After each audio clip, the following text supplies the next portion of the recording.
আগামী ২০ তারিখ থেকে আমরা গ্র্যান্ড ওপেনিং করছি, তাই আপনাদেরকে নিয়ে আজকে আমাদের লঞ্চিং ছিল সাংবাদিক ভাইদের নিয়ে। আমাদের উদ্দেশ্য হলো, আপনারা জানেন এই হোয়াইট চ্যাপেল দিনে দিনে ব্যবসা বাণিজ্যে বাংলাদেশের প্রাণকেন্দ্র হিসাবে প্রতিষ্ঠিত হয়েছে। পূর্বে মানুষ ব্রিকলেনে যেত, এখন সবাই হোয়াইট চ্যাপেলে আসে। এবং এখানে একটি মসজিদ আছে, ইস্ট লন্ডন মস্ক এবং লন্ডন মুসলিম সেন্টার, যেখানে কয়েক হাজার মানুষ এভরিডে নামাজে আসে প্রতি ওয়াক্তে।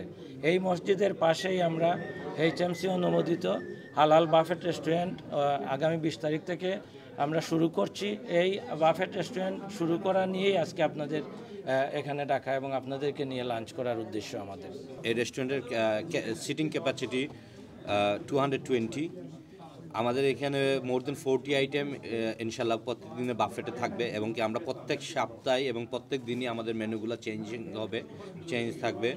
আমাদের বর্তমান প্রাইস আমরা ওপেনিং প্রাইস হচ্ছে 1499 পার পারসন অ্যাডাল্ট, অ্যান্ড চিলড্রেনের জন্য 999 আন্ডার 12। তারপরে আপনার আমাদের ফার্স্ট ওপেনিংয়ের আমাদের 2 উইক্সের অফার চলতেছে, যে 20% off from the buffet price. আর আমাদের মেনুটা আপনারা অলরেডি জেনেছেন, যে আমাদের শাইন ভাই অলরেডি এক্সপ্লেন করেছেন যে আমরা আমাদের বাফেট রেস্টুরেন্টের পাশাপাশি আমাদের এখানে মেনু সার্ভ থাকবে, টেবিল কাটা।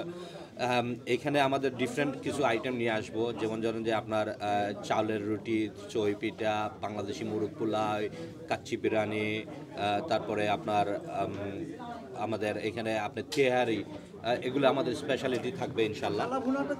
হ্যাঁ, কালাভুনা মেজবানি থেকে শুরু করে যেগুলো মানুষ, হ্যাঁ, বাই রোটেশন। এটা আমাদের এমন না যে আমরা প্রত্যেকদিন রাখবো, আমাদের শেফ স্পেশাল, প্রত্যেকদিন শেফ স্পেশাল থাকবে।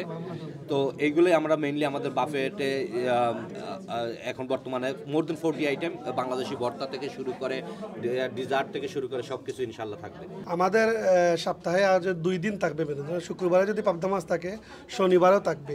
তা আসলে কাস্টমার আসলে ইউজড হয়ে যাবে আমাদের মানে ইয়েতে, প্রত্যেকদিন আমাদের মেনু চেঞ্জ হবে, এটাই আর কিছু। আমরা আমাদের মেইন প্রায়োরিটি হচ্ছে কোয়ালিটি। আমরা আগেই বলেছি ইনিশিয়ালি আপনার প্রেস কনফারেন্সে, আমরা কোয়ালিটি কন্ট্রোল করব এবং উইথ গুড এনভায়রনমেন্ট, যাতে সবাই আসতে পারে। এবং Bangladeshi restaurant unlike other restaurants, আমরা চেষ্টা করবো স্ট্যান্ডার্ডটা যাতে আপনারা যেরকম চান, মানে অন্যান্য লিডিং রেস্টুরেন্টগুলো, অন্যান্য কমিউনিটি। হ্যাঁ হ্যাঁ, রাইট। আমাদের মেইনলি আমরা ব্র্যান্ডিংটা করতেছি বাংলাদেশি ব্র্যান্ডিং। যারা ধরুন আপনার রয়্যাল নবাবে যান বা অন্যান্য কমিউনিটির যে ভালো ভালো রেস্টুরেন্টগুলো আছে, বাংলাদেশি কমিউনিটিতে বাংলাদেশি নামে ওরকম নাই। সো আমরা চাচ্ছি যে এখান থেকে স্ট্যান্ডার্ড হয়ে আসার, যাতে আপনাদের যদি সহযোগিতা থাকে আমরা এই ব্র্যান্ডটাকে একটা নেক্সট লেভেলে নিয়ে যাবো এবং ভালো কিছু আপনাদেরকে উপহার করব।